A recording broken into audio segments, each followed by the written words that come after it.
you were able to combine your visit to the Norwegian Book Fair in Oslo with a visit to Amsterdam. The evening's lecture begins with an introduction about Ms. Naylor and her work by Cynthia Bunton. Ms. Bunton is a diplomat and a political officer with the American Embassy in The Hague, but also a fervent reader and great admirer of Ms. Naylor's work. After the introduction, Ms. Naylor will begin her lecture and read from her work. Her latest book, Bailey Café, recently appeared in a Dutch translation with publishing house Antos. After about an hour, we will have a short intermission. Then the program will continue with a discussion between Ms. Naylor and Ms. Bunton and questions from the audience. If you have any questions you'd like to ask Ms. Naylor, please feel free to write them down in English and leave them at the book desk at the end of the hall during intermission. Ms. Bunton, may I ask you to come up here and enjoy your evening? Thank you.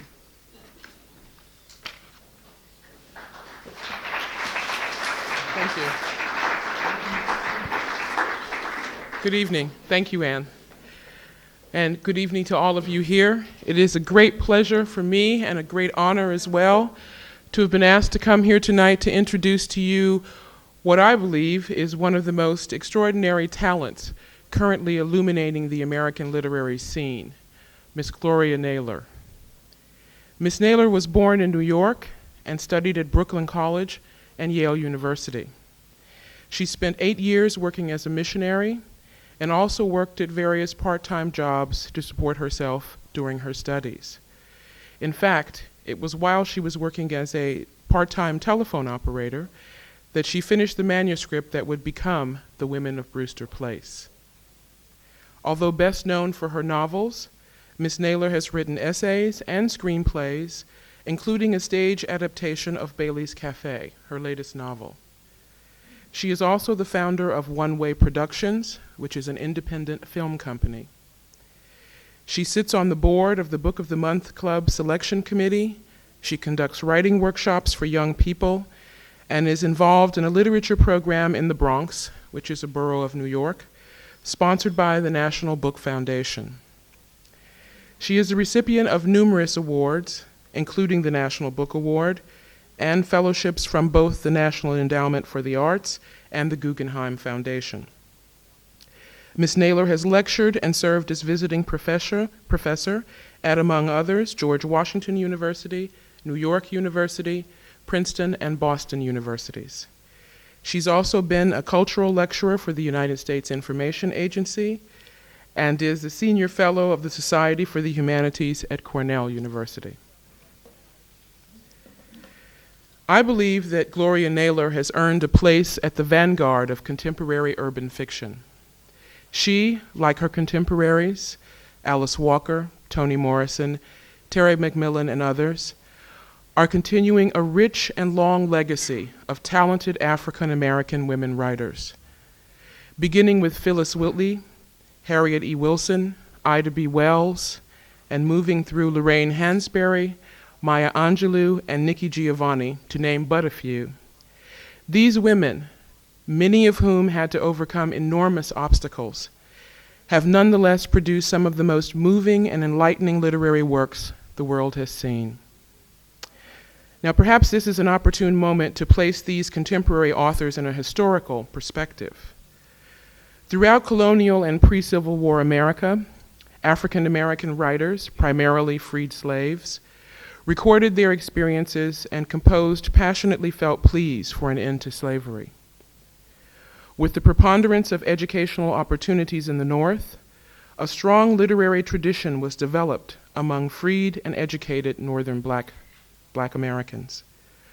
While in the South, there evolved from the Southern plantations and the chain gangs a rich folk literature tradition steeped in Africanisms and encasing the longings and philosophies of the oppressed. In this century, we can point to two eras which gave renewed voice to Black American writers. One was the Harlem Renaissance of the 1920s, which, through the emergence of independent black publications, brought the wealth of African American creative talent to the attention of the general public for the first time. Countee Cullen, Zora Neale Hurston, and Langston Hughes are just a few of the literary lights who emerged to put the American public on notice that a long neglected segment of American society had unique and inspiring stories to tell.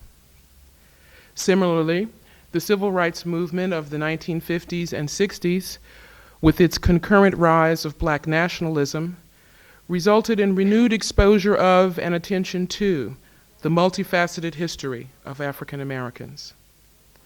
But this group of young talent was distinctive in their focus on their individualism and the diversity of thought in the African American community. Abraham Chapman, who is the editor of an anthology of contemporary African American literature, described these emerging black authors thusly, and I quote, "Today we are witnessing a quote-unquote new breed of black writer who accepts their blackness thoroughly, organically, and naturally, and have gone beyond some of the original premises of the black arts movement of the 60s. They reject any prescribed definition of blackness. They oppose dogmatism and attempts at the institutionalization of blackness in any particular movement or organization, which will try to tell the black writer how he or she should write or what he or she may write about. They stress the importance of the individuality and originality of the black artist." Miss Naylor, I believe, fits squarely into this new breed of writer with her brilliant characterizations of African American men and women as they struggle to survive in an oftentimes hostile world. Miss Naylor's novel quartet, the 4 books that she has written, expose human experience and illuminates the richness of African American life. Her first novel, The Women of Brewster Place, lovingly looks at the life histories of 7 African American women struggling to survive while finding their places and realizing their dreams in a less than welcoming America. Although many of the stories are heart-wrenching in their pathos and pain, the enduring belief of these women in love, pride, and sisterhood are a poignant but powerful reminder to us all of the enormous endurability of the human spirit. Linden Hills, her second book, is often compared to Dante's Inferno and examines a suburban middle-class black community.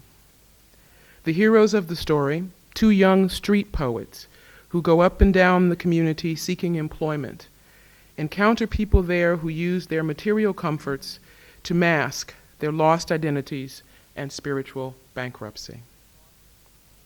Spirituality and reconciliation are the themes of the 3rd book in the quartet, Mama Day. Set partly on Willow Springs, an island off the Georgia-South Carolina coast, the story concerns Miranda Day, a 90-year-old woman with magical powers, her city-wise grandniece Coco, and her Coco's husband George. This book led several reviewers to compare Mama Day to Shakespeare's The Tempest, with its similar themes of reconciliation, magic, and spirituality. This brings us to the last book of the quartet, Bailey's Cafe.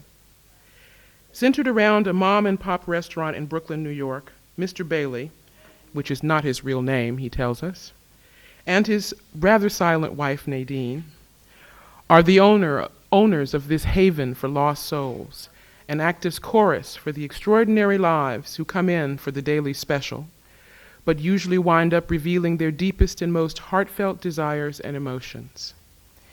As one reviewer put it, I quote, "Bailey's Cafe is not the geography of Brooklyn, but the territory of the human soul."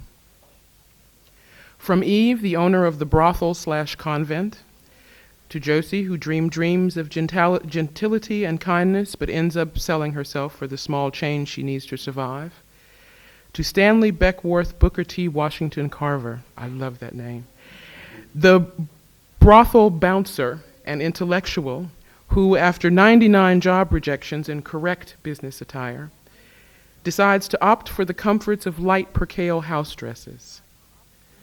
This book, in sum, is a stunning orchestration of pain, despair, hope, and renewal. Now, I believe you will be as surprised as I was to learn that Miss Naylor regards her first 4 novels as taking her through her writing apprenticeship.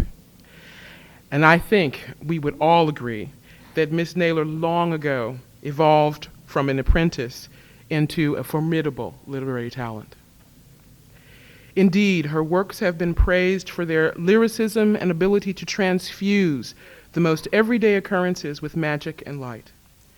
As one Washington Post reviewer stated, quote, "Miss Naylor's potency wells up from her language. With prose as rich as poetry, a passage will suddenly take off and sing like a spiritual," unquote. Or, as another noted, "The beauty of Miss Naylor's prose is its plainness, and the power of her novels is that she does not simply tell a story, but brings you face to face with human beings living through the complexity, pain, and mystery of real life." Whether it be on a ghetto street or in middle class suburbia, on a mystical and magical island, or in a storefront cafe, Miss Naylor always presents us with vivid, unforgettable, and real characters whose tales of personal suffering and triumphs are underpinned by emotional integrity and spiritual courage. Her unique combining of the stories of quote-unquote everyday folk with traditional Western literature is a testament not only to the rich and deep understanding Miss Naylor brings to her subjects, but also to the enormous talent that so gracefully and clearly presents them to us. Now, before moving on to the real reason that you came here tonight, I'd like to leave you with one last quote, again from Mr. Chapman's book. He said, "Black literature illuminates, in the most profound human ways, how it feels and what it is like to live in a racist society. Articulates the cultural richness and diversity distilled from the Black experience in the United States, and expresses the anxieties and aspirations of modern man and contemporary urban life, and at the same time probes the vast complexities of the human soul. For these reasons, it," and he means African American literature, "deserves to be read widely and to be studied in our schools."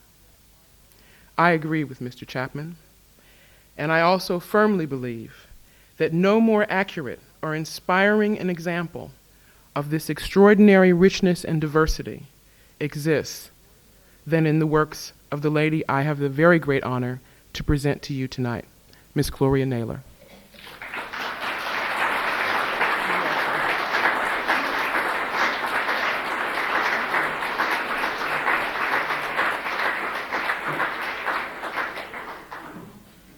Okay, good evening. Now I'm going to hope I can balance this water up here. I was speaking not too long ago, and I put water up on a podium, and they had the microphone coming through a little hole in the podium, and the whole thing spilled, and I said, "Oh my goodness, will it electrocute me?" And they said, "Well, we don't care, keep talking." So I have discovered, okay, great. I've discovered that the Dutch are a bit more kind than the Americans aren't that, so you might care if I got electrocuted. I was going to open up by sort of greeting you with the one word of Dutch I've managed to master in the last 60 hours that I've been here, and that word is da. Da. But to open up a lecture with da is to say goodbye to you. Is that not true? Right? Both? It's hello too. All right, well then da. All right, it's sort of like aloha. I thought, well, I'm going to show up with my one Dutch word anyway, even if it meant goodbye, and they think I was a little bit odd.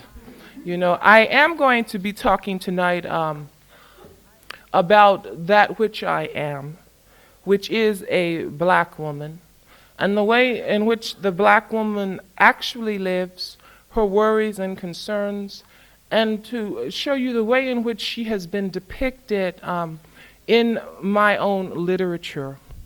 You know, when a people are not part of a majority, and I will be using the word minority tonight, not so much meaning smaller in numbers, as meaning a culture that is not part of a mainstream culture and not appreciated and validated as being such.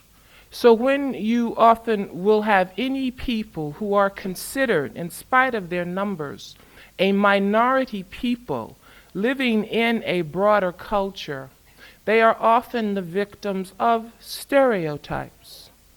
And the impetus for that springs from many things. Sometimes it is ignorance.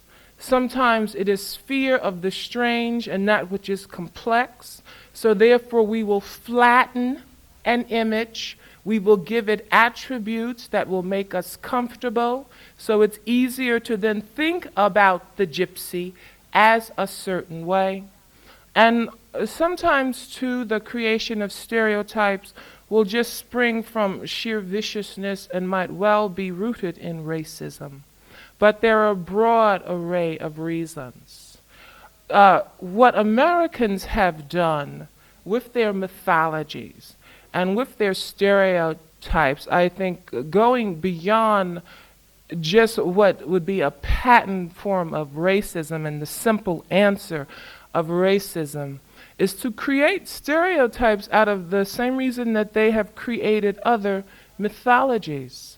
I was lecturing not too long ago at the University of Dakar, and a student asked me when the whole thing was over, Miss Naylor, if you were to tell us what you consider to be your country's greatest vice and its greatest virtue, what would those things be? And I thought a moment, and I said, well, I think that my country's greatest vice and greatest virtue are the same attribute, and that's American optimism. See, it is American optimism that has made us some of the most inventive and ingenious people on this planet. That indeed, if you want something done, you call an American to do it. If you want it done quickly and efficiently. You know, it is what helped very much to indeed build an entire continent. But it is also American optimism that has led us to turn our backs on our domestic problems and to believe that they do not exist, that things will indeed somehow get better. And so when we look back at our history and we see the genocide of the Native American, and that is indeed one of our ugliest and bloodier histories, we have turned that into the mythology of the Golden West. So the conquering of the continent becomes manifest destiny. And it helps us to live a little easier. It helps us to stay optimistic. It's part of the national character. We did the same thing with our history as far as the importation of the African, right? Slavery became a slow form of brutalization and genocide for the African who was brought to that shore. But as part of our national character, to deal with that which was uncomfortable, we turned that into the very lovely myth of the plantation self.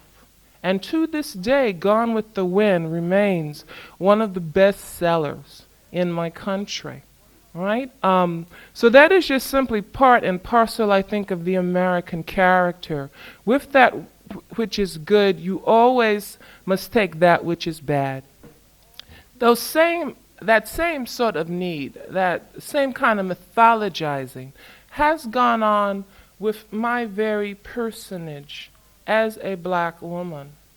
What has emerged in American society and which hangs on, and when I read this essay tonight, it will explain why. What has hung on is the idea of the strong black woman. That the black woman, and this is when it is meant to praise. Now, you do not get me wrong. This is not intended to be a negative stereotype in my country. that the strong black woman, she can indeed handle so much, because my goodness, look at the terrible life she is leading. And somehow she manages to endure. Not only have white Americans bought into that myth, black Americans have as well. And I think the black woman has bought into it to her detriment, right? And that'll be the first thing I'm going to read about tonight. This is an essay that I had written for Life magazine, and I thought it was quite appropriate for this evening.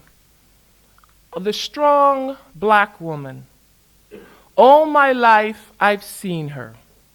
In books, she is Faulkner's Dilsey, using her huge dark arms to hold together the crumbling spirits and household of the Compsons. In movies, she is the quintessential mammy, chasing after Scarlett O'Hara with forgotten sunbonnets and shrill tongue lashings about etiquette.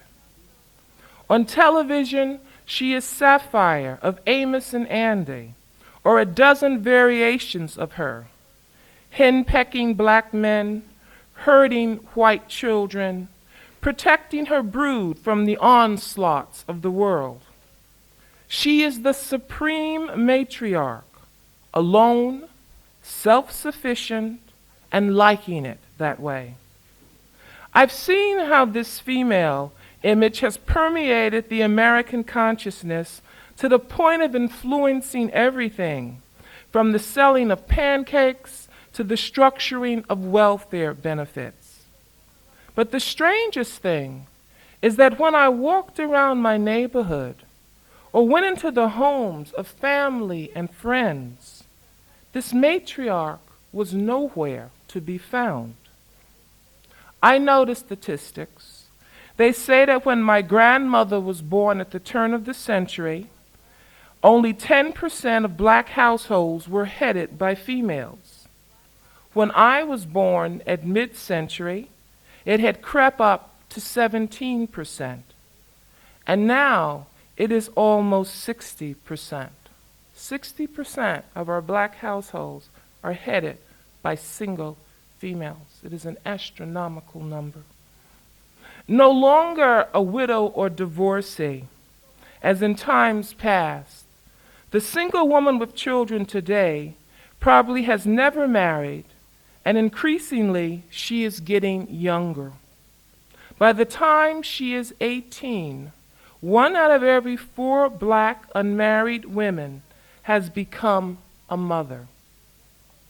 But it is a long leap from a matrifocal home where the father is absent to a matriarchal one in which the females take total charge from the males.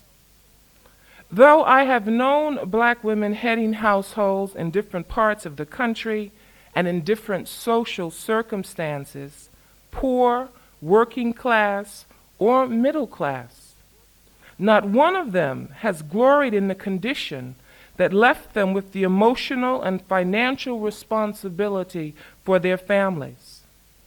Often they had to take domestic work because of the flexible hours, or stay in menial factory or office jobs because of the steady pay.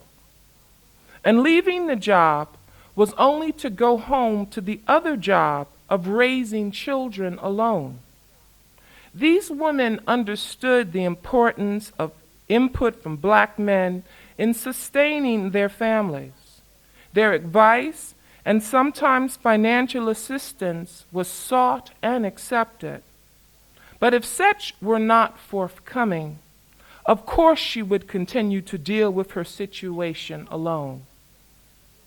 This is a far cry from the heartwarming image of the two-fisted black woman I watched striding across the public imagination.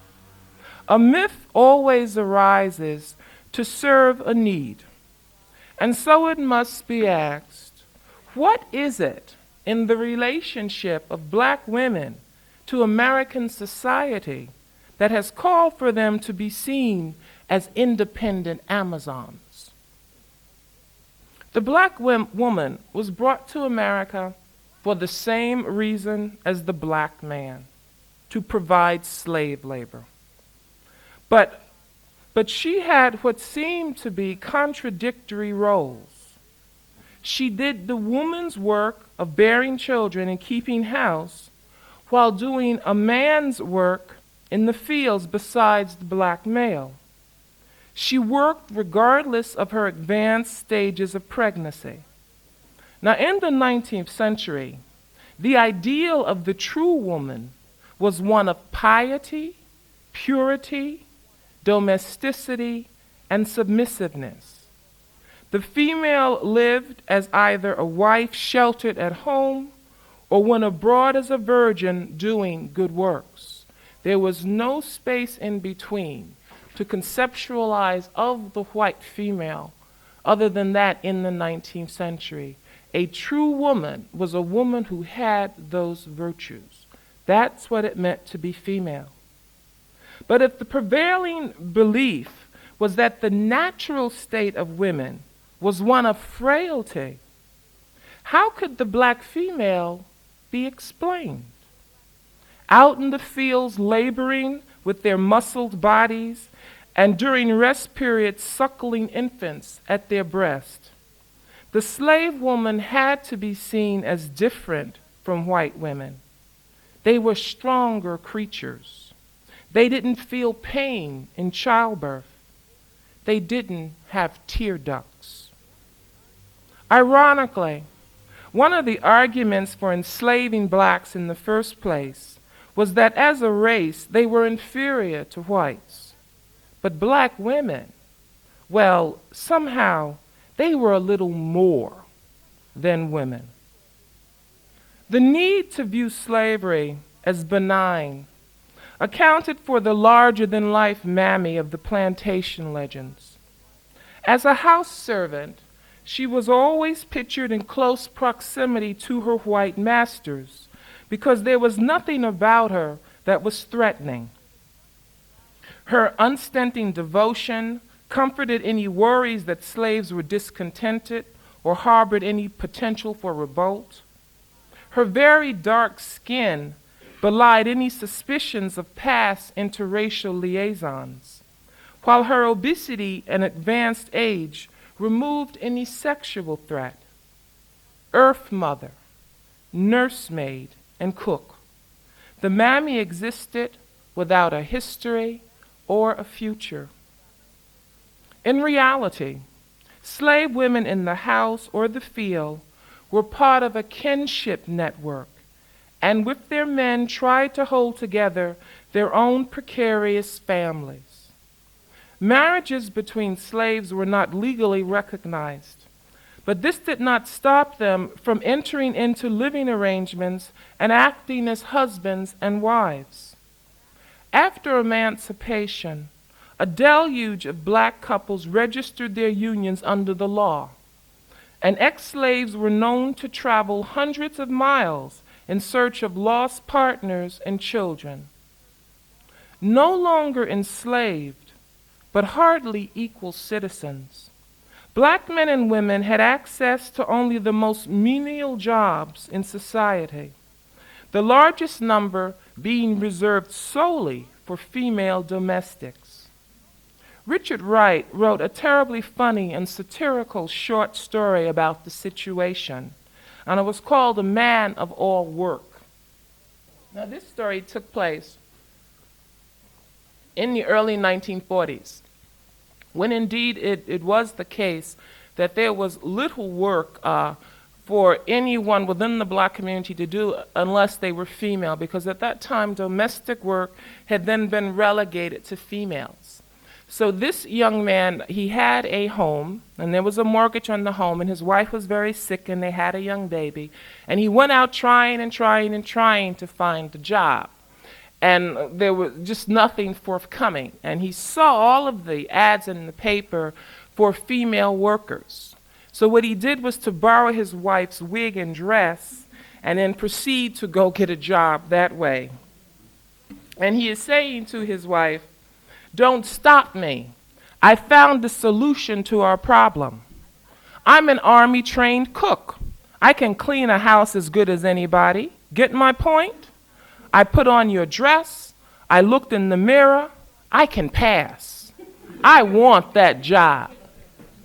And he does indeed get the job, and then they discover his gender when the man of the house makes a pass at the new maid.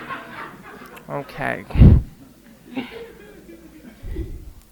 Pushed to the economic forefront of her home, the 19th century Mammy became a 20th century Sapphire. Fiery, younger, more aggressive. She just couldn't wait to take the lead away from the man of the house. Whatever he did was never enough.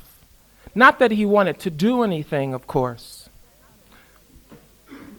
except hang out on street corners, gamble, and run around with women. From vaudeville of the 1880s to the advent of Amos and Andy, it was easier to make black men the brunt of jokes than to address the inequities that kept decent employment from those who wanted to work. Society had not failed black women, their men had. The truth is that throughout our history, black women could depend upon their men even when they were unemployed or underemployed. But in the impoverished inner cities today, we are seeing the rise of the unemployable. These young men are not equipped to take responsibility for themselves, much less the children they are creating. And with the increasing youth of unwed mothers, we have grandmothers and grandfathers in their early 30s.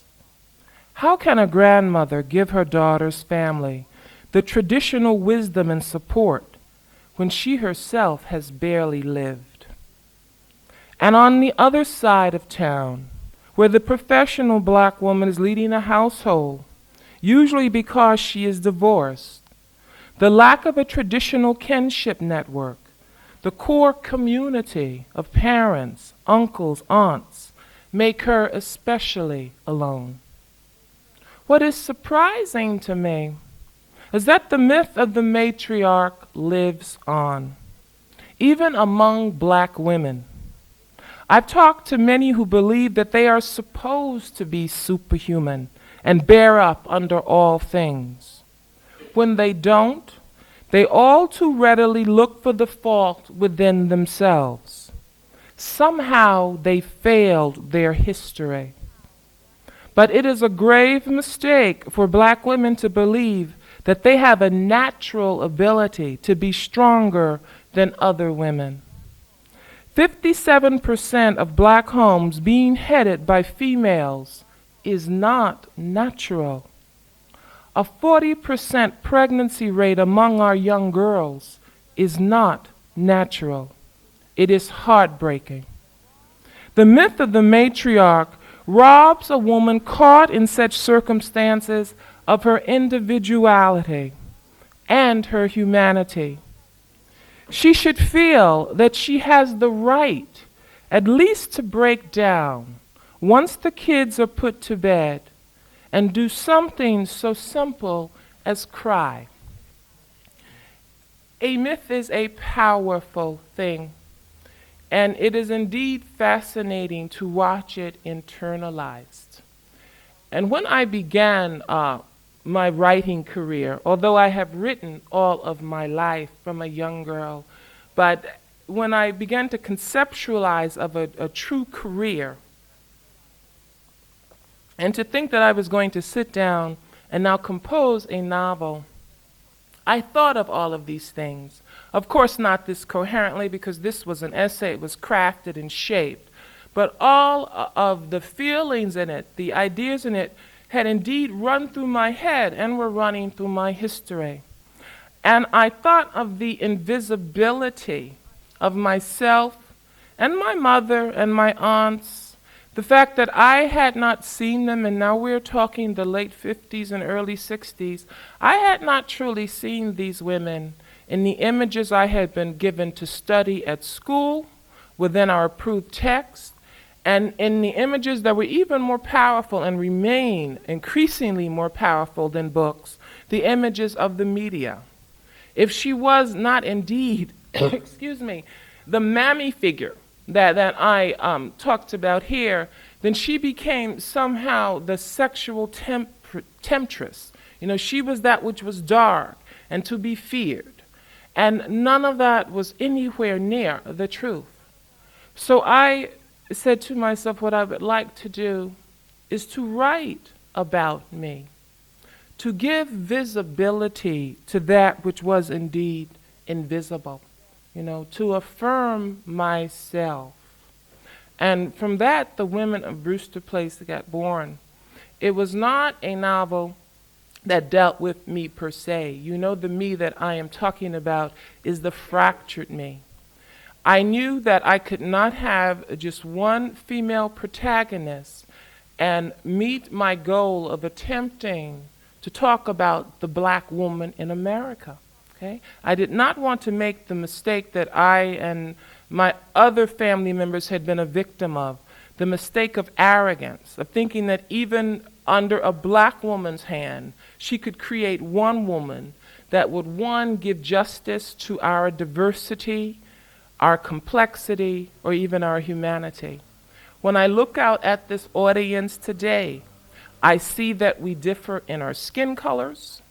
If I could go underneath the heads that I see here in front of me, you would differ in your personal backgrounds, your place of birth, your religious affiliations, your political beliefs, even your sexual preferences. So no one female protagonist in a novel could do that. And so I gave birth to a new structure, if you will, where there would be a different chapter connected to a different woman's life. And I consciously made the women of Brewster Place varied. They go from ivory-skinned to ebony-skinned. They go from the very young to the very old. They go from the religious to the sacrilegious. Some are political, some don't care, some are gay, some are straight. All of them share that dead-end street. All of them share that wall. Because the reality for me was, even though we are indeed a diverse people, we will at some point, regardless of our class, our background, or our religions, face a wall in America. And for me, that wall consisted of racism and sexism for the black woman. Now, each woman will have a different relationship to that wall, and you see that happening within that first novel. There is a young middle-class girl called Kaswana Brown who will move into the neighborhood, and she can see over it to this very lush place from which she came. The older women are backed up against it, and the light from the wall will kill their plants and ultimately kill them. You know, so we have an array of reactions to the racism that we encounter, but the point is that no one indeed will escape it because it is institutionalized. That is apart from the myth-making that goes on. I wanted to read a small section from that to show you what I set out to do with Brewster Place. Brewster Place became especially fond of its colored daughters, as they mill like determined spirits among its decay, trying to make it a home. Nutmeg arms leaned over window sills, gnarled ebony legs carried groceries up double flights of steps, and saffron hands strung out wet laundry on backyard lines.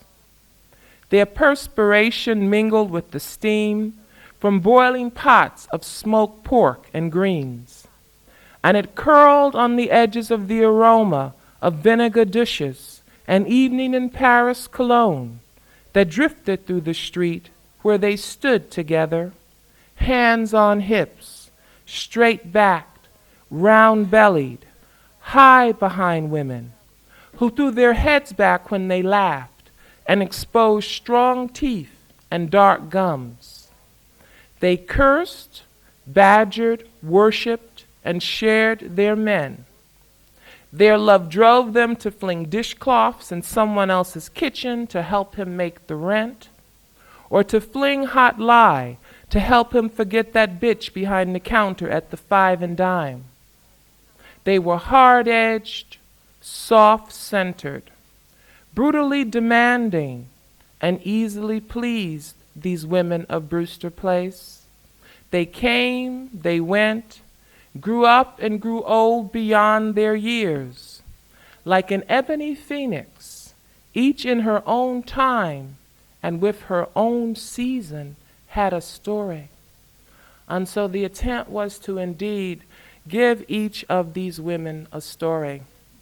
I have always been a huge fan of William Faulkner's. That's because language, utilization of language within novels have always fascinated me.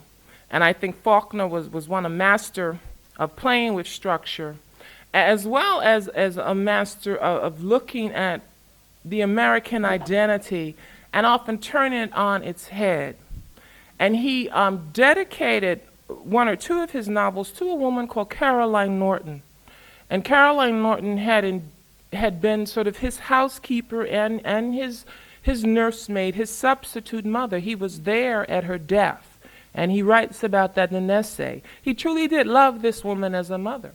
And he says that Caroline Norton, and this is when Faulkner is talking in fact. In fact, he says, she was less than 5 feet tall and would not have been 99 pounds soaking wet. She was a little tiny woman. Now, she became his Dilsey in novels like The Sound and The Fury. And when he turned the woman who he truly did care about into an Earth Mother, he could not imagine, for some reason, that he described Dilsey as under 5 feet tall and only 99 pounds if she were soaking wet. Dilsey helped to give us the myth of the black matriarch, that very large, very dark, omnipresent, nurturing woman. And this is through the pen of a man who you would think would know better. But it shows you how strong a myth can be. When he wanted to imagine comfort and goodness within the black woman, this is what Faulkner imagined. Now, I myself was guilty of the same thing. This novel began with a scene in which I have a young woman who was dying from grief, if you will. She had gambled everything she had, hoping to keep her home together, and the last thing she gambled, in a sense, was the life of her child, and she loses the child in an accident, and she still loses the husband. And so she has nothing. And I was writing this section to exercise my own particular moment of pain, and I imagined a woman coming in to this woman named Seal and taking her in her arms and comforting her. I tried to imagine what I thought would be unendurable pain. And the image that first popped into my head was of a very dark, very large Earth Mother who would knock down that door. And I just wrote it as I felt it. What I proceeded to then do, because I would like to read that section, because it's the section that really gave birth to my career and to my images. What I then did, well, I'll tell you what I did after I read Maddie's part. A neighbor woman entered in studied certainty and stood in the middle of the room. "Child, I know how you feel," she said to Seal, "but don't do this to yourself. I lost a baby too. The Lord will," and she choked because the words were jammed down into her throat by the naked force of Seal's eyes. Seal had opened them fully now to look at the woman, but raw fires had eaten them worse than lifeless, worse than death. The woman saw in that mute appeal for silence the ragings of a personal hell flowing through Seal's eyes. Mattie stood in the doorway, and an involuntary shudder went through her when she saw Seal's eyes. Dear God, she thought, she's dying, and right in front of our faces. Merciful Father, no, she bellowed. There was no prayer, no bended knee or sackcloth supplication in those words, but a blasphemous fireball that shot forth and went smashing against the gates of heaven, raging and kicking, demanding to be heard. No, no, no. Like a black Brahma cow, desperate to protect her young, she surged into the room, pushing the neighbor woman and the others out of her way. She approached the bed with her lips clamped shut in such force that the muscles in her jaw and the back of her neck began to ache. She sat on the edge of the bed, enfolded the tissue-thin body in her huge ebony arms, and she rocked. Seal's body was so hot it burned Mattie when she first touched her, but she held on and rocked, back and forth, back and forth. She had Seal so tightly she could feel her young breasts flatten against the buttons of her dress. The black mammoth gripped so firmly that the slightest increase of pressure would have cracked the girl's spine, but she rocked. And somewhere from the bowels of her being came a moan from Seal, so high at first it couldn't be heard by anyone there. And the yard dogs began an unholy howling, and Mattie rocked. Seal moaned, Mattie rocked. Propelled by the sound, Mattie rocked her out of that bed, out of that room, and to a blue vastness just underneath the sun and above time. She rocked her over Aegean seas, so clean they shone like crystal, so clear the fresh blood of babies torn from their mother's arms and given to Neptune could be seen like pink froth on the water. She rocked her on and on, past the cow, where soul-gutted Jewish mothers swept their children's entrails off laboratory floors. They flew past the spilled brains of Senegalese infants whose mothers had dashed them on the wooden sides of slave ships, and she rocked on. She rocked her into her childhood and let her see murdered dreams. And she rocked her back, back into the womb, to the nadir of her hurt, and they found it, a slight silver splinter embedded just below the surface of the skin.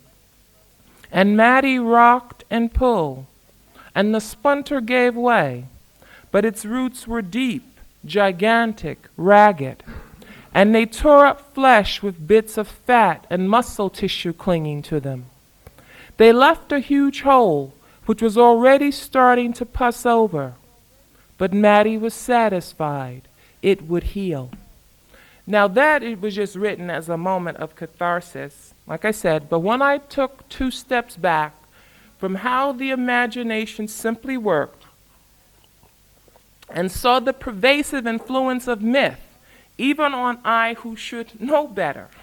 And that's not to negate that this, I think, is one of the most powerful things I have written to date. It's not to negate that, but that I, too, was guilty of imagining comfort in the personage of a black woman as a woman who looked like this. So what Brewster Place opens with is the story Mattie Michael.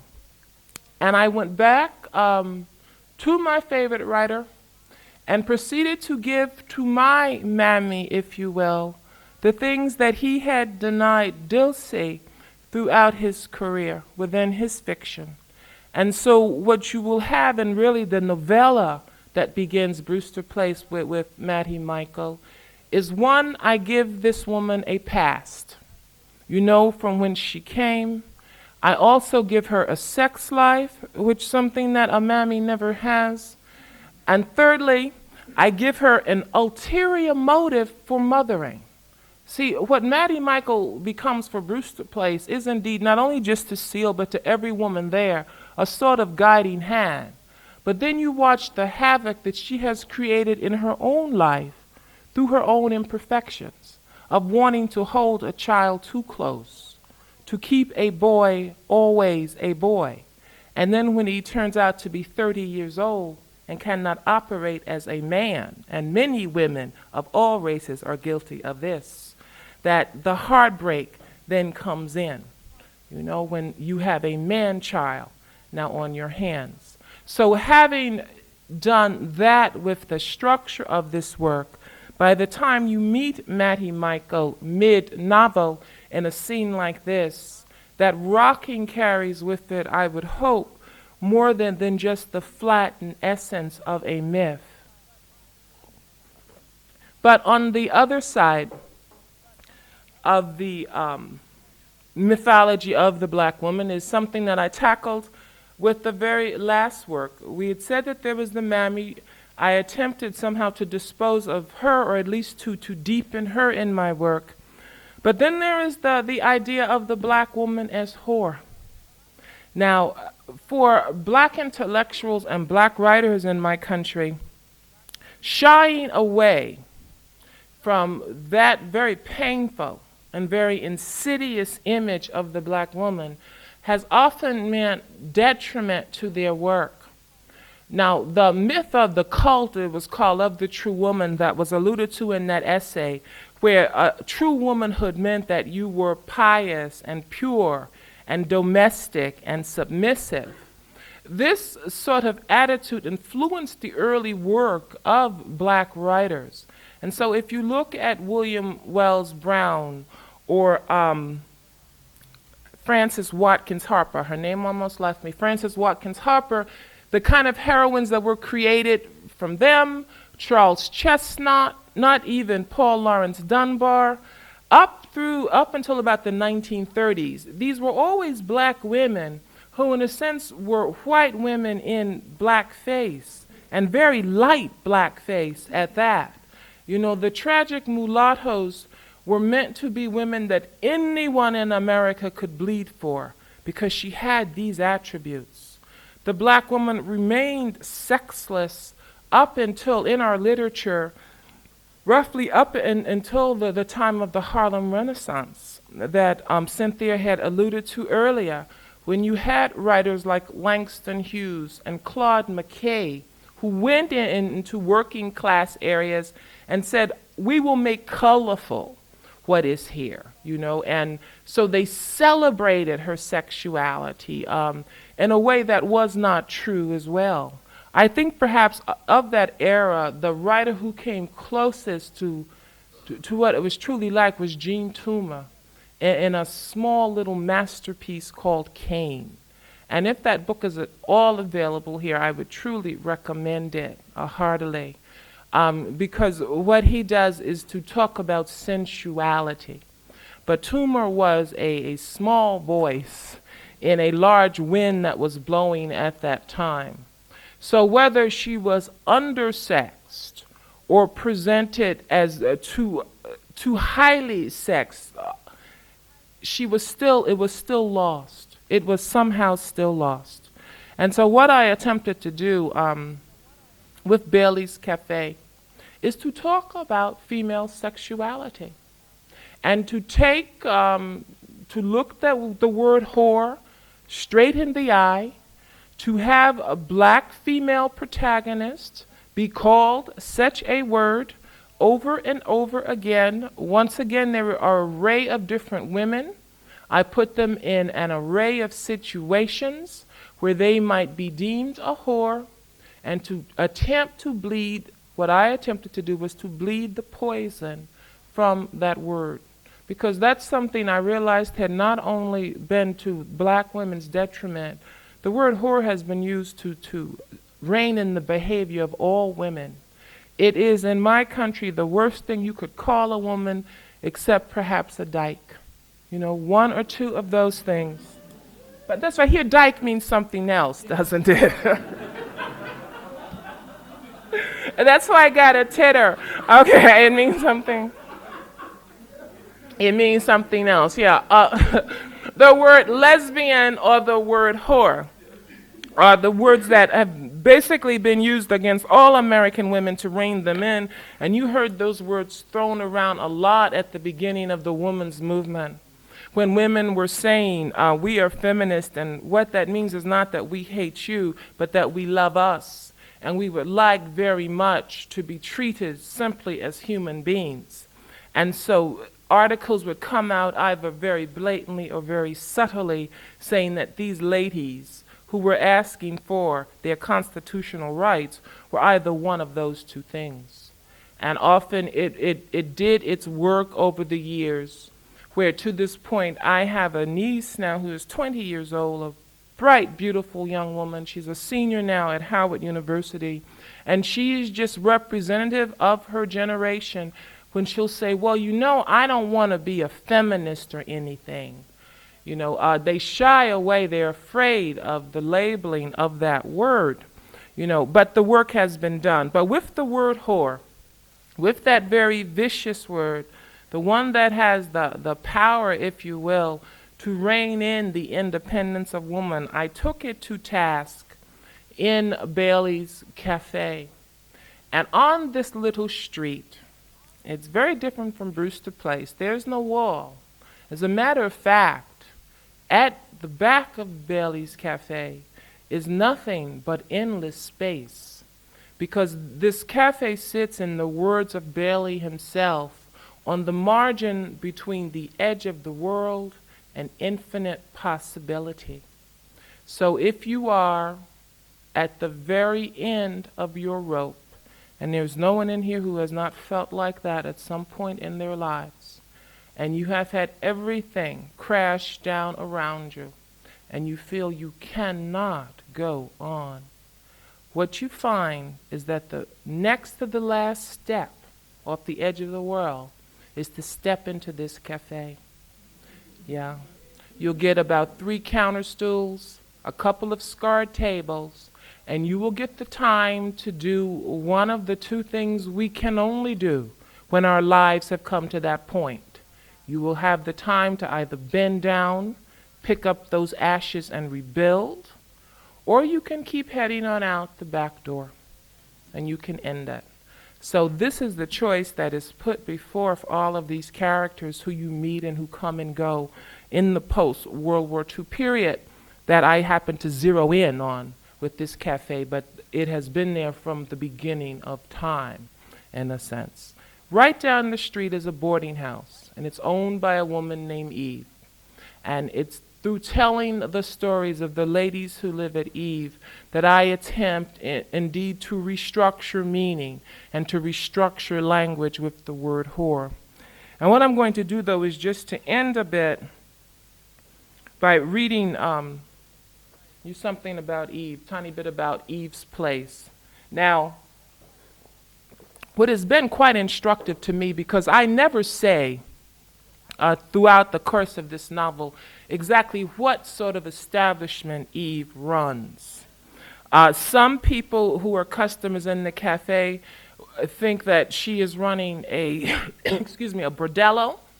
Other people hold the position that she is running a boarding house. I take no narrative position. There is no omniscient narrator here where you know exactly what Eve is doing. It depends upon basically the beliefs and the biases of the individual reader. So I have always been curious to see, when the reviews came out, what reviewers called it a whorehouse, what reviewers called it a boarding house. Okay? I had indeed. So that was the little game I play. It's a bleak life, folks. You take joy where you can in it. Okay. Okay. And this is just a tiny bit about Eve. And this is Bailey's voice, because Bailey is sort of my band leader. He introduces all of the people. Eve was my first customer. We opened on a Tuesday, and she took that overdone hamburger I put in front of her without a word. Not that she ate anything but a small piece of the bun. She's a vegetarian. But I didn't have to explain the routine to her, like no one had to explain it to me. Her place, she says, has always been right down the block from this cafe. Too bad that Sadie couldn't have found that brownstone the way she found us. And I knew there was no use in directing her there. A woman is either ready for Eve's or she's not. And if she's ready, she'll ask where to find it on her own. Not that finding her place is any guarantee of getting a room. Eve is particular. Particular, Lord Jesus, they're all sluts and whores and tramps. Come on and admit it, Bailey. She's got a good game going, and with the nerve to bad-mouth me. Every pimp don't need to wear pants. A house full of nothing but sluts and whores and tramps. Eve lets out rooms in her house to single women. Sometimes they pay her, sometimes they don't. I don't know how she decides when to charge or not. I figure it's none of my business, since I'm not a woman and would have no reason to go there looking for a place to stay. I do know that charity has nothing to do with it. Eve is not a charitable person. You can look into her eyes and see that. She wears small rimless glasses that magnify those deep brown eyes. And it's a plain brown face that doesn't scowl, but doesn't appear pleasant either. It appears, well, just there, cut and dried. I've never heard her laugh, never even seen her laugh inside, the way Nadine taught me it can be done. I'd go so far as to say she's a woman without a sense of humor. She's a stylish woman, though, tailored silk suits, Oxford heels. But if you look real close, there's always a faint line of dirt just under her manicured nails. She runs a whorehouse, nothing but a whorehouse. Every pimp don't wear pants. She'd sell her own mama for a dime. Eve knows exactly what some people think about her, and she honestly doesn't care. And all that I can honestly say is that the women who come straggling here and ask about Eve's look just like any other women in the cafe. Some are older than others, some wear makeup, some don't. Some are very pretty, some are quite plain. The only thing they have in common is that they need a place to stay. And I tell them the only thing I can. Go out the door, make a right, and when you see the garden, if you see the garden, you're there. You know, so what is attempted, again, is complexity. I believe that that is the onus upon every writer. You know, often people have said to me, do I feel that I have a responsibility with my art? Am I trying to say something with my art? And I will tell them, I am indeed a very political being, you know, and I spend my time, ascribe my extra time following my own line of politics. I spend my money following my own line of politics. But when I am sitting down to create, what I have in front of me is one goal, and that is to tell a story the best way I know how, to do justice to these lives who are there in front of me, to make them as complex as I know how. Now, there are few characters I write about who are truly like me. That means that they would not only have to be black and female. They would have to have had Southern parents, been born in New York City, now live in Brooklyn, had gone to Brooklyn College, be 5'8", on and on and on. Few people are like me. As a matter of fact, no one is like me. So practically every character that you create is someone else. And that means you have to get inside of other heads.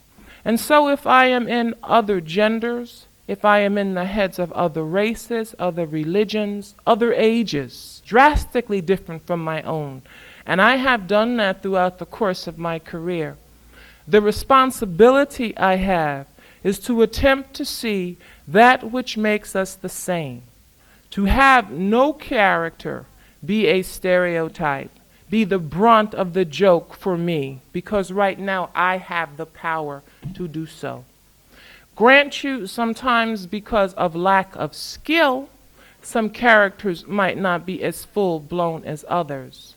But I am talking about a writer's motivation, that the motivation should always be that, the thrust toward humanity. So that when indeed you look at our works, no, I am not explicating for you the black experience in America. I cannot do that. But when I do present to you a woman that I call Mattie Michael, and she happens to be dark-skinned, very heavy, an earth mother, you will still come away feeling that she cries like you, she bleeds like you, she is a complex human being. And that is the chore that is upon me, and I think upon all writers for the most part.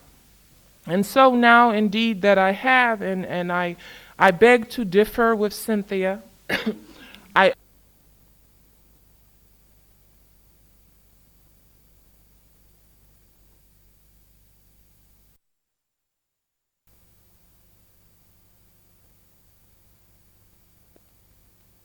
complete them since it was an adult life, that I will write no matter what will happen. And I was not sure of that because I had not had a history of perhaps being the person who would stick to it the most. I tended to run when the going got rough. And I did not know if I could indeed write through births or deaths or incredible happiness, incredible sadness, and believe it or not, the most difficult times have been to write through success, great deal of success, and if I could indeed stick to it. And so that's what I have proven to myself these 10 years, that this will not go away because of anything that life might bring. And I have attempted different styles, and indeed, I now look toward the 21st century, with my work. Going on into other worlds. I don't know, like Doris Lessing, if I will slip over into outer space with you, but I do know I am going back in history. I do know I'm going inside the heads of Norwegians and other things like that, but basically like the back of Bailey's Cafe, for me, I believe that the sky indeed is the limit, and thank you very much.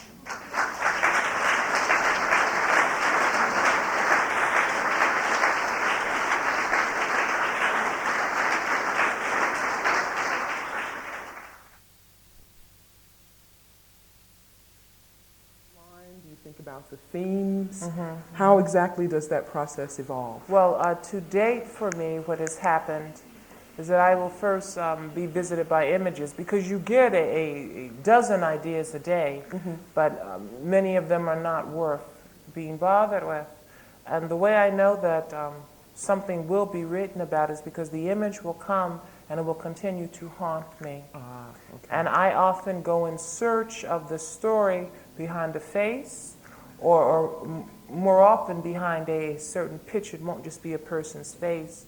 It will be a picture. For example, with Mama Day, I used to get the picture of a young man and young woman walking by water, and I knew they were very much in love, but they were very troubled at that moment. That's all I knew, and I didn't know why. And so I went in search of that story.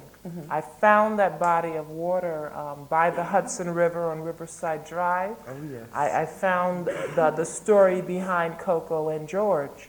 So it will work like that for me. I have had from book one, because I did indeed have that quartet in mind, I had the overriding idea for each novel in very broad brushstrokes, but the filling in of the tiny bit of details happens with the haunting images. Okay, and do you just sit at the typewriter and just start? I used to write in script with pen and pencil in longhand until so I began to trust the word processor a little bit more.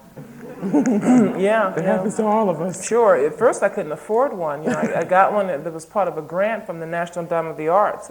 A Wang writer came on borrow for a year. That year, they were giving that to us with our grants. So that's why I started using one. And now I can create directly into the processor. But I've never used the typewriter except for final drafts, because with the old-fashioned electric typewriters, I found the noise somehow distracting. It's distracting. Yeah. Oh, that's interesting.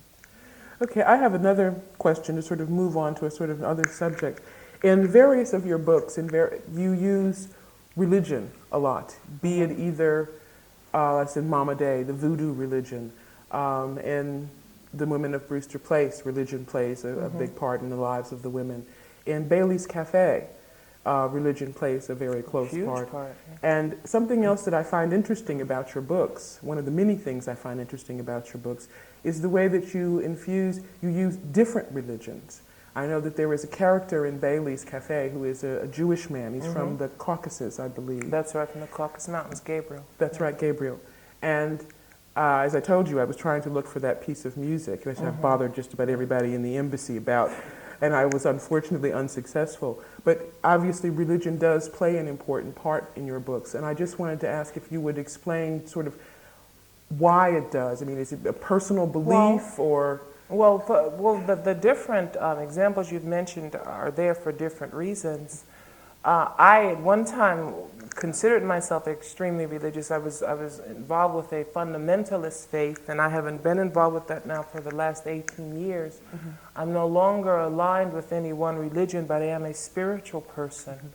I happen to believe that if you peel away every religion known to man, that there are certain common tenets that are in them all, and not one of them have ever been followed by any religion. That's true. It's very true. It's very true. Yeah. Very. But with Bailey's Cafe, yeah, there is Gabriel is in there. He is Jewish. Miss Maple is Catholic, and Bailey is Protestant, and they're all brought together toward the end because the book opens with man doing the most destructive thing to date they've been able to do to each other, which was the carnage in World War II. And them coming together toward the end is always sort of my way of looking towards some kind of hope. People often talk about the despair in my books and the pain in my books.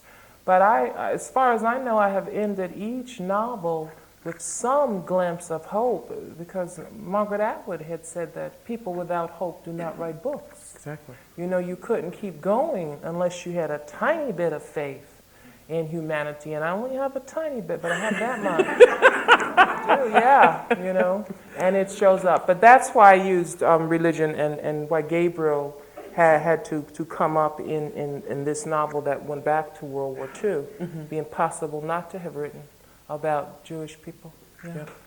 Okay. Let me see. Should I ask the difficult question or the easy question?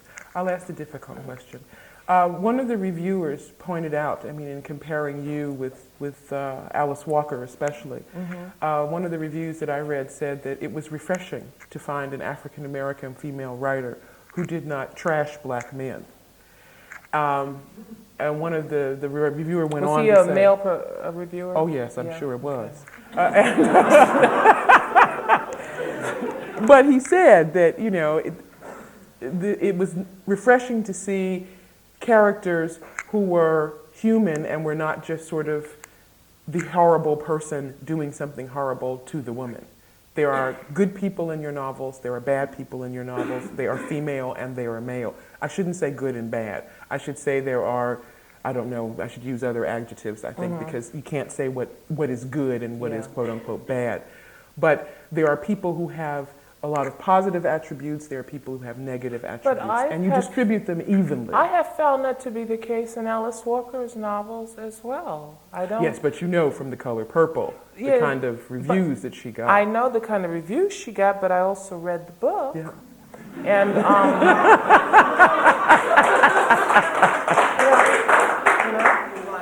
and it ends with reconciliation. Yeah, you it know, does. between one of the most horrible characters in modern literature. Yeah.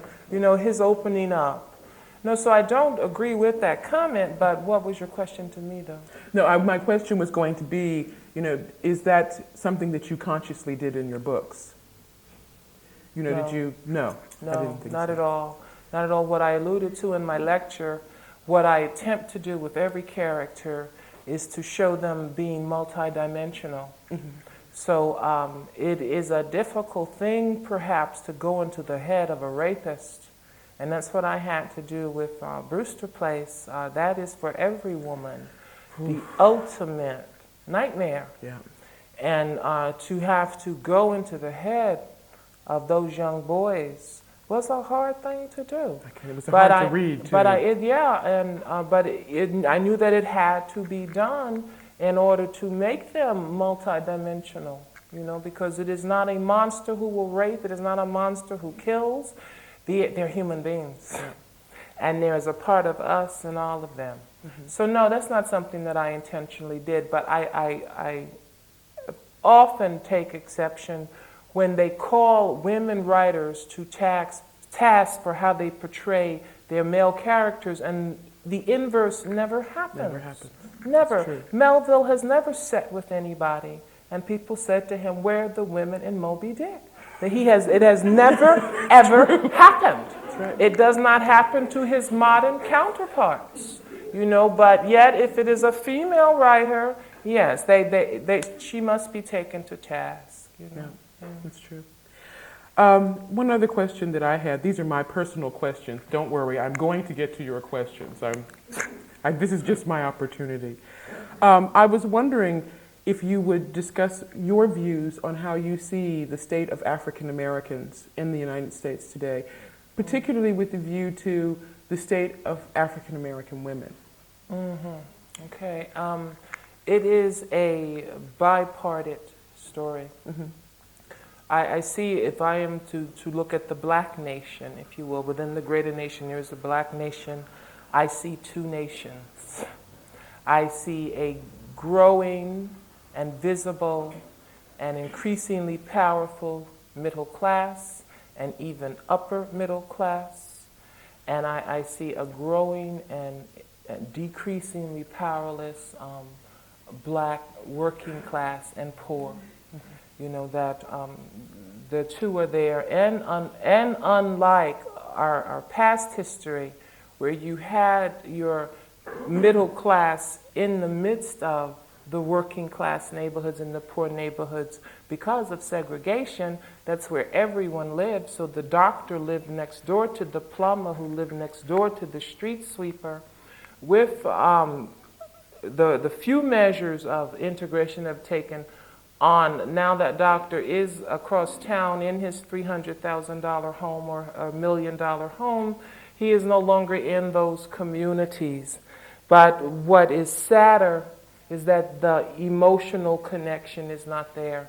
And what Los Angeles said to all of us within the black community, I would like to think it was a wake-up call for the black middle class, is that you have not made it unless all of your brothers and sisters have made it. And we found out that those kids do not hear us. We had thought, in an odd way, that because we are the children of the civil rights movement, and many of us marched and turned our lives around and sacrificed for that movement, we had indeed thought that we had a connection to the people, if you will. And we have found out that is not the case. You do not speak the language of those children. That was a heartbreaking thing. So the state of the black community is a complicated one. For some, they are, like I said, becoming increasingly powerful and effective, and for others, the 70%, that is not the case. And you talked about for the black woman. I think in my lecture alluded to what's going on now with the black woman, except that the figures are higher. I should have searched out the more recent figures because I got those statistics roughly 6 years ago. I think it is much higher now. For one element of black women in America, and for the other element, one of the wealthiest women in America is a black woman. Oprah Winfrey. Yes, exactly. Yeah. So it's that kind of a complicated picture, and you can't just lay the blame. I had a very interesting interview today with a man from a radio station about where would you lay the blame, if you will, or the cause for these things. And you can't just lay it on one source. It can't be said, oh, it's white racism. Exactly. The picture is too complicated for that, you know.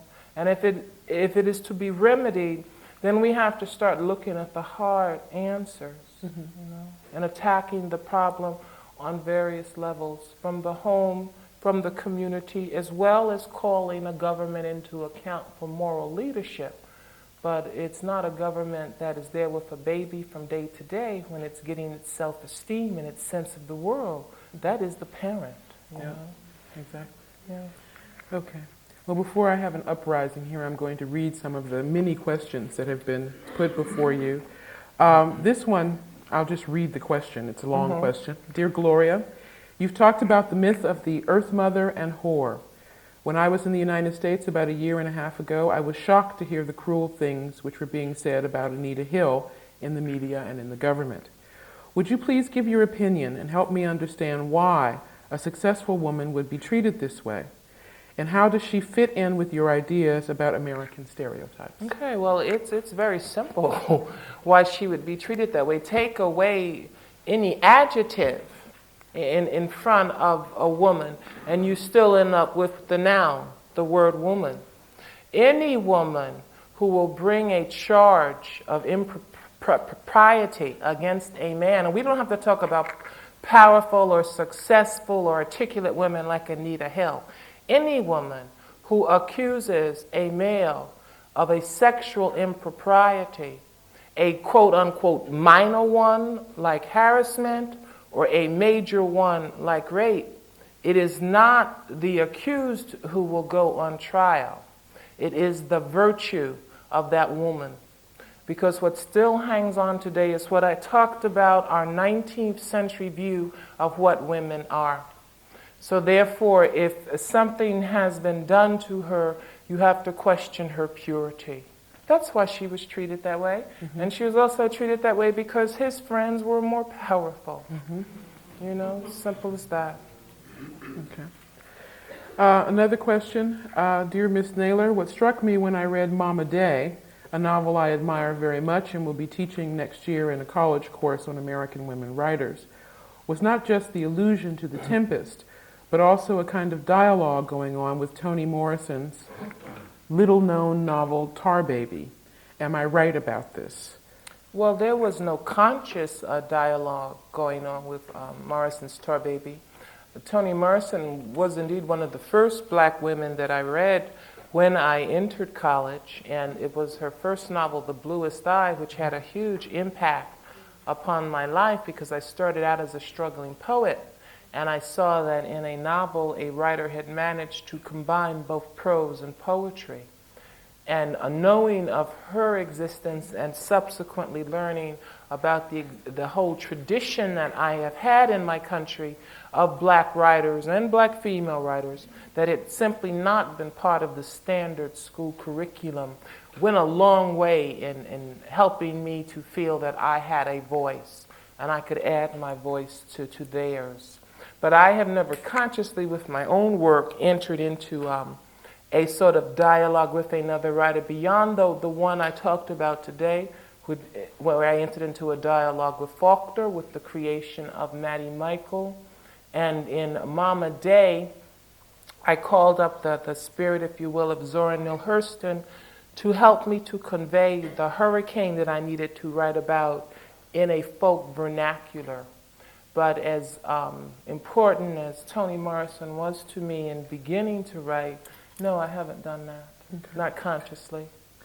I have a little follow-on question. Sorry, I've just remembered my last question. I've just recently finished reading Playing in the Dark by Toni Morrison, which is it's I guess a series of 3 lectures that she gave, and it talks about the importance of Africanism in American literary cultural tradition. And I heard you during your remarks alluding to the same thing, the importance of not just black stereotypes, but Africanism in American literature. I alluded to that, yeah. Well, a bit when you were talking about Faulkner and how he described, you were talking more about stereotypes. Yeah. But I think that Toni Morrison's point is that even the stereotypes are basic to American literary culture, American culture, period. Well, stereotypes have existed about every ethnic group. So we are a multicultural. I live in a fascinating country. I truly do. We are a multicultural society, and when you look at the history of American literature, there is not a single immigrant group that has come that has escaped from being stereotyped by the group who had been there previously. So I don't think that is something that got invented to just denigrate the African and then the African American. It was already in place. I think it's probably in place in world literature. Yeah. That which is powerless. If you are powerless and seen as non-threatening, then you are the subject of comedy. If you are powerless and seen as threatening, then you become the subject of denigrating stereotype in that regard.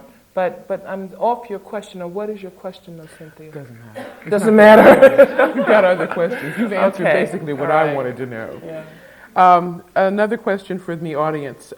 You remarked that it was hardest for you to write during periods of your greatest success. And the first part of this question is, would you kindly explain? Okay, what I meant was that often I had thought, well, if something tragic happens to me, will I still have the ability, the stick-to-itiveness to write? And what I found is that with success coming, it took more stamina, emotional stamina, to hold to my original goal and not to listen to the praise that was coming from people. Because I knew within myself there were still things I needed to prove only to myself. And I could have been waylaid because of the critical success of my first novel. Yeah. I could have easily been waylaid into just being a one-book author and made quite a career out of being the author of the Women of Brewster Place. I could have easily done that. And I did not want that to happen. So it meant that what you do is that you put in perspective the praise that would come to you. I did it for that reason, also just a reason because of my own particular background. But you have to put that in perspective when the world applauds.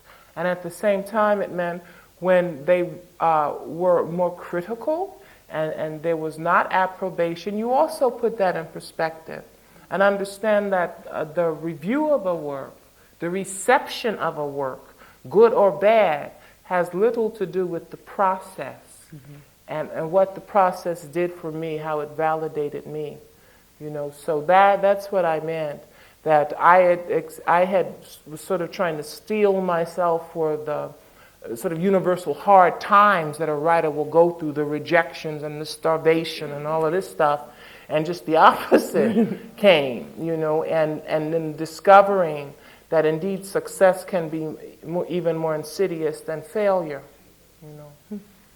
Well, in the process, and moving along in the same vein as the process, the second part of a 3-part question.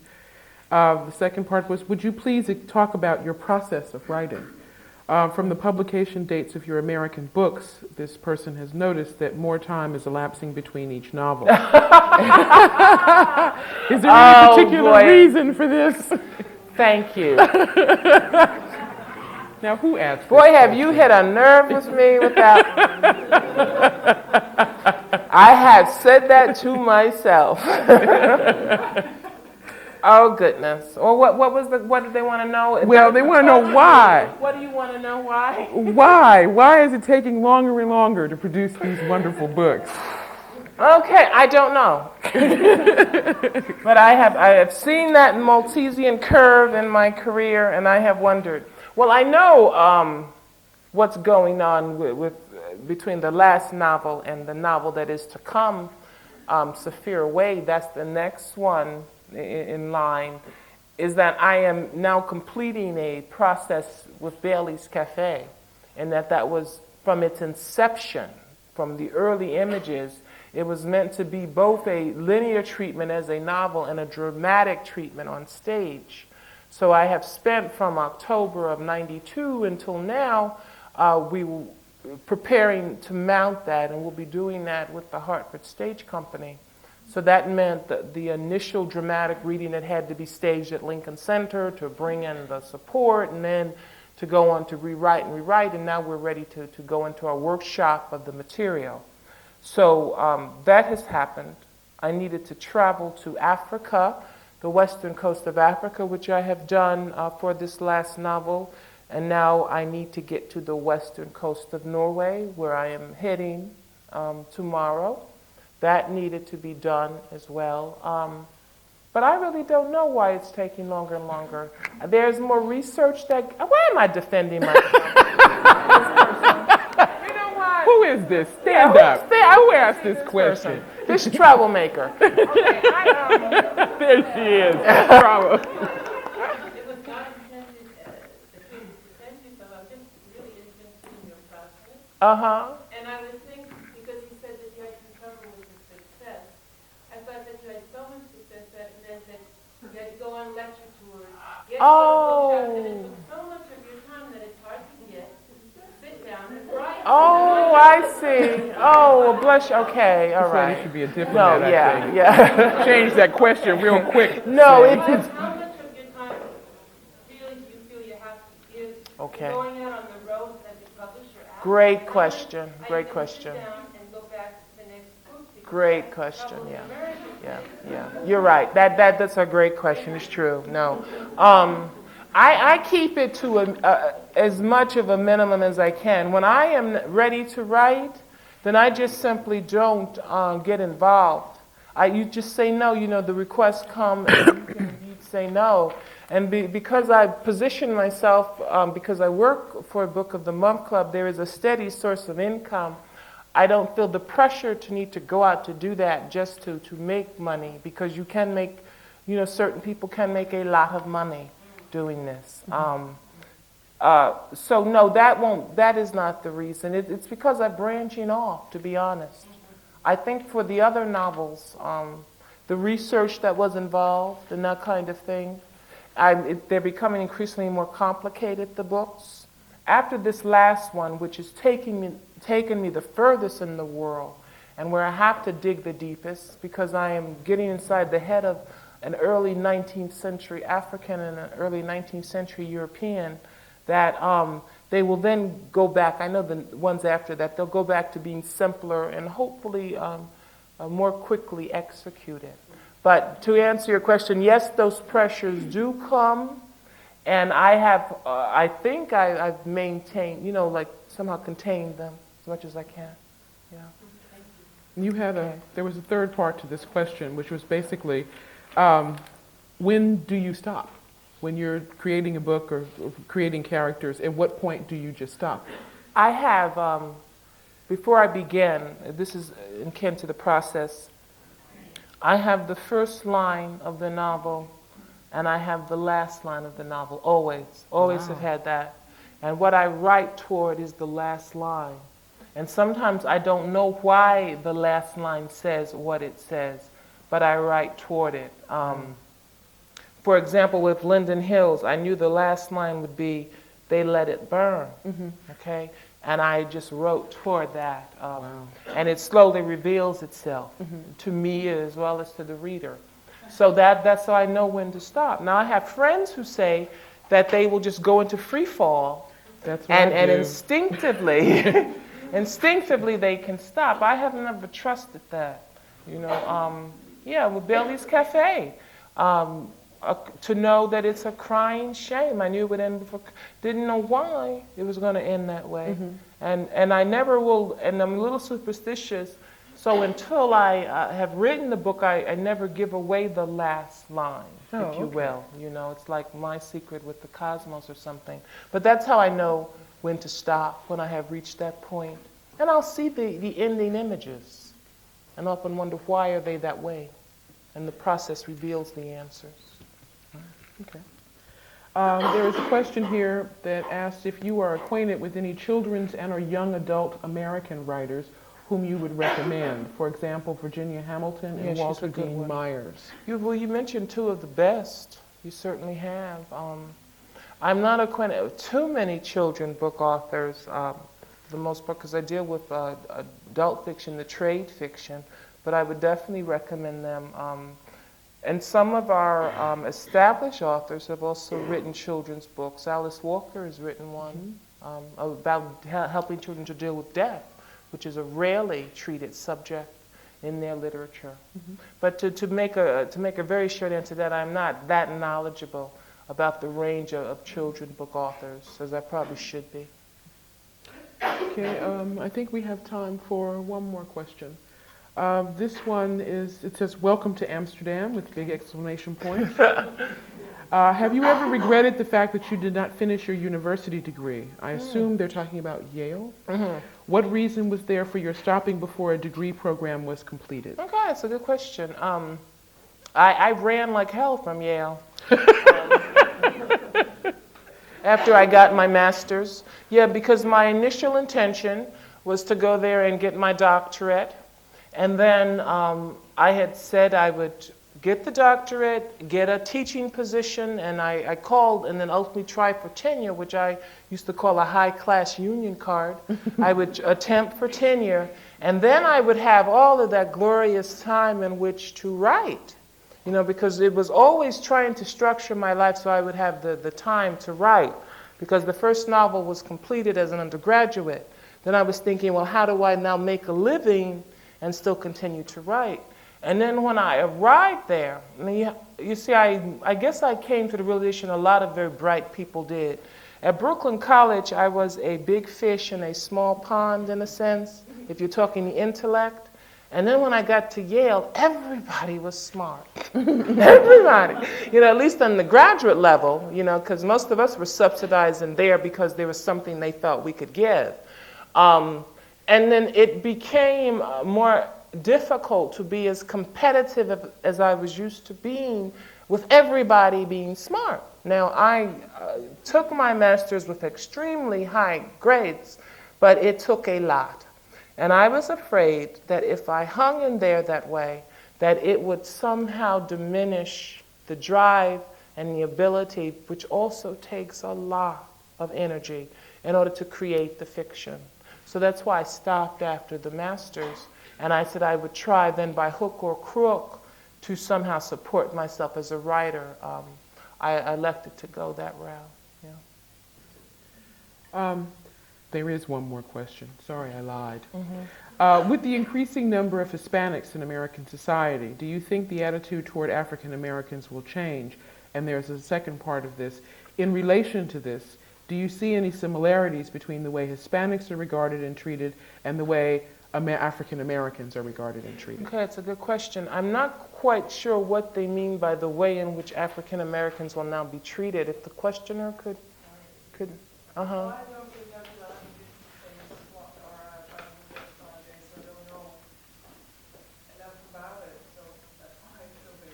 Okay. Well, I don't. Do I think it will change the way African Americans are treated? How? That's all I need you to clarify. I'm more than willing to answer the question because I think it's a good one. It'll lead me into talking about multiculturalism in my country. But what did you quite mean? How they would be treated in what way, dear? Well, my impression of it is that African Americans are just not expected to achieve anything. Therefore, it's very difficult for them to do so. And so with Hispanics, yeah.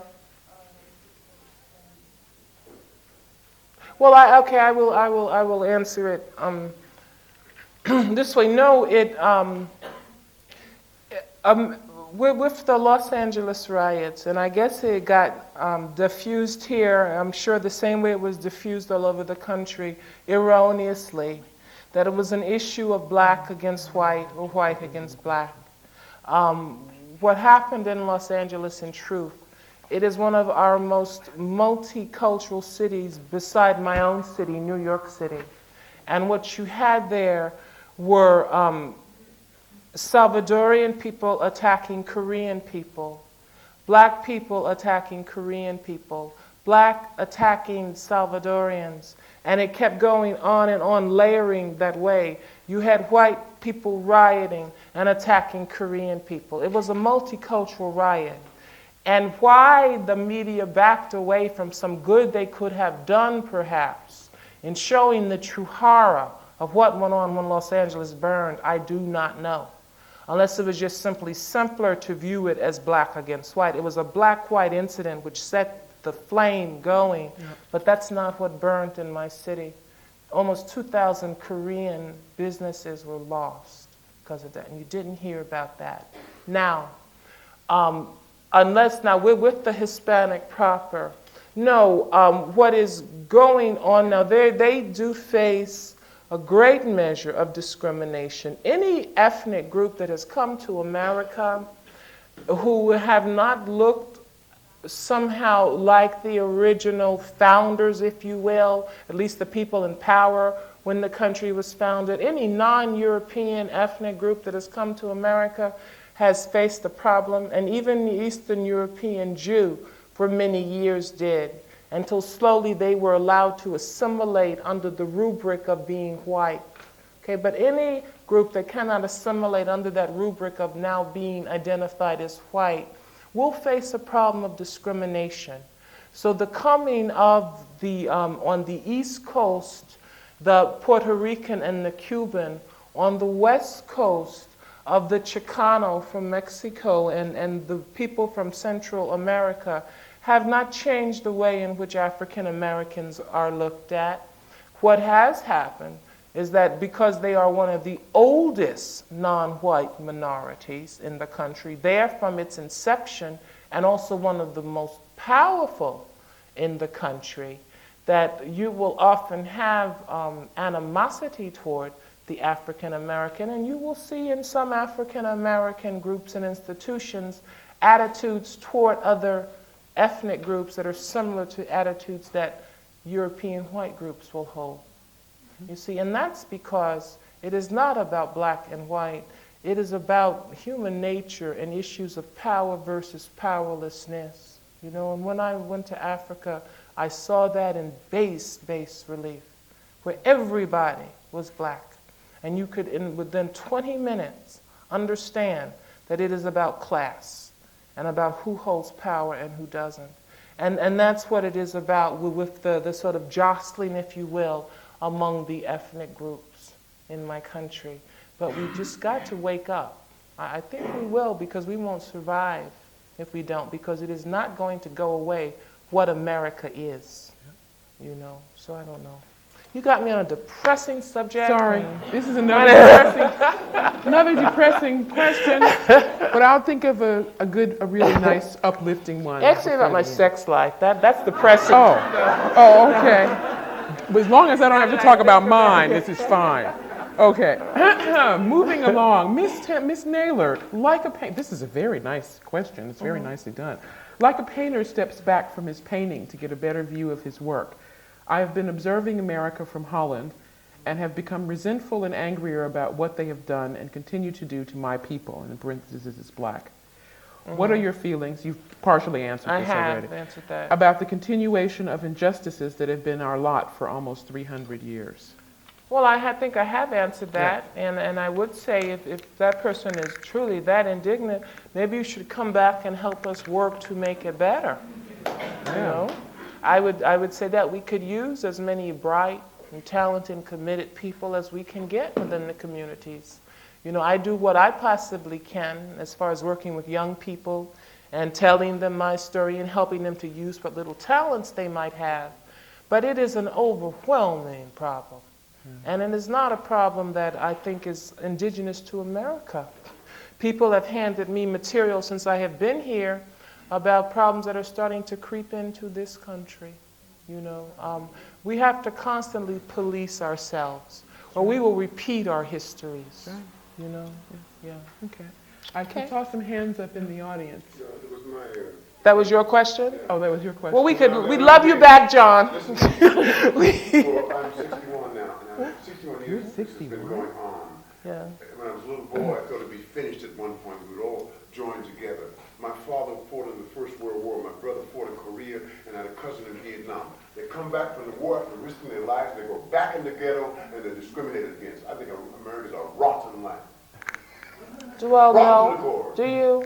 I Very don't. stupid people. More stupid than any other people? More rotten than any other people? I like your business being in human nature, but America needs us. They never use our potential. Well, you know, but I would like you to point me to one country in the world where you are welcomed and used. Where they say, look at this, a black man has landed. Point me one. Here, right where you're sitting right now. Well, I've been living in slave for 30 years, for nothing, 35 years of my life. I'd like to speak to other expatriates about that. Is he, I mean, because I can't speak to that. I don't know. I'm not black in Holland. I would like other people who are black in Holland to speak to that. Yeah. I learned to live as a 100% person here. And in America, it was impossible. It's a rotten land. It's stupid people. yes. Call her now. This lady right here. Yeah. I left America. I'm in an interracial marriage, and I have 2 small children. I have 2 boys. And when I first became pregnant, I decided to leave because I didn't want to raise my 2 mixed children in Los Angeles. I remember growing up. I remember my cousins with a Mexican father, and how my other cousins, her sisters, called her half-breed. I remember going to school and being called niggers. I remember just growing up, it's not all the fault of being black, having low self-esteem. I understand the fact that I grew up without a father. I felt less for that, not for being black. Mm-hmm. But the experiences that I had later, the racial problems and the things that I saw around me, the deterioration, half the people I grew up with are dead in the wars of LA. Sure. You know? And I could not bear the thought, and my daughter is also dead. She died a few years back. I couldn't bear to raise more children there. The thought of it to me was overwhelming. Because like in Brewster's Place, when that woman lost her daughter, I was that sick. I was that sick about it. I was all the way out to the edge. I don't know how I got back. But my question is that you have found in paradise, racial paradise? Absolutely not. I Yeah? have not found it a paradise. But what I have found is we live in Amstelveen, which is basically, let's call it Burbank. Okay? Yeah. And my kids have friends, and they don't have the racial problems so far that we experienced. When I was their age, they don't have the same problems that I had. If a kid doesn't like them, it's because they did something ridiculous to this kid. You know, if an adult, when my kids interact with people there, I really don't believe that they are being treated as 2 little black children. They're being treated as 2 little children. Yeah, okay, but I'll let other people talk too, because then I will say, This I'm lady, curious. I'm sorry, this lady in the green and black sweater. Mafau. Yeah. Try being an American with a doctorate coming to Holland and trying to get a job in a language teaching school, and you cannot because you do not speak Oxford British. That is discrimination. I'm finding American writers on the Dutch literature list for Paleo Stream going to universities, where they will be subsidized. Find 10% of American writers and 90% of British and Irish. There is discrimination. A alive in this country. You better believe it if you're American. I'm an American. I don't believe it. It's not as bad as Come on, other America. people. Then they're better to black Deidre? than they are Yeah. Not as bad as America. This is Deidre DeYoung. Okay, go She's ahead. part of my Yeah, spectrum go group. ahead. Yes, go ahead. Go ahead. Okay, last one. I'd like to say that as a Black American being in the Dutch community and society for 12 years, that I think is basically human. It has to do with percentages, how many blacks are in an area, and economics. You know, as the economics and the Suriname and the Africans, you know, from Africa and the African Americans come into Holland and the economy goes down, you will see more discrimination. And as that happens, the Ku Klux Klan rises in the United States, neo-Nazism rises in Germany. It is a human thing, and it has to do with percentages, how many of them are there, and the economic situation. How comfortable are we, and how gracious and tolerant can we particularly be? I'm going to wrap it up.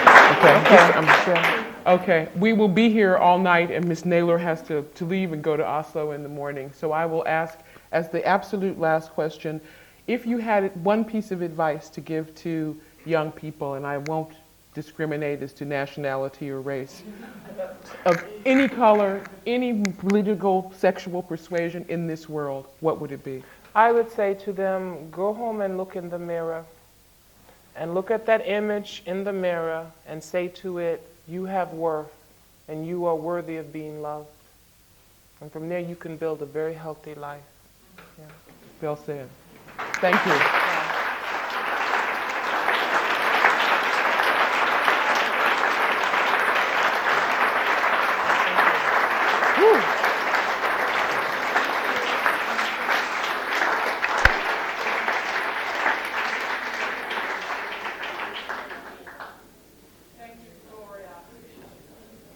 Does this work? Yes.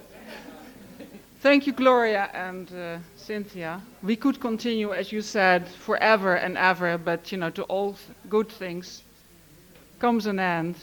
People have to catch trains and babysitters, and so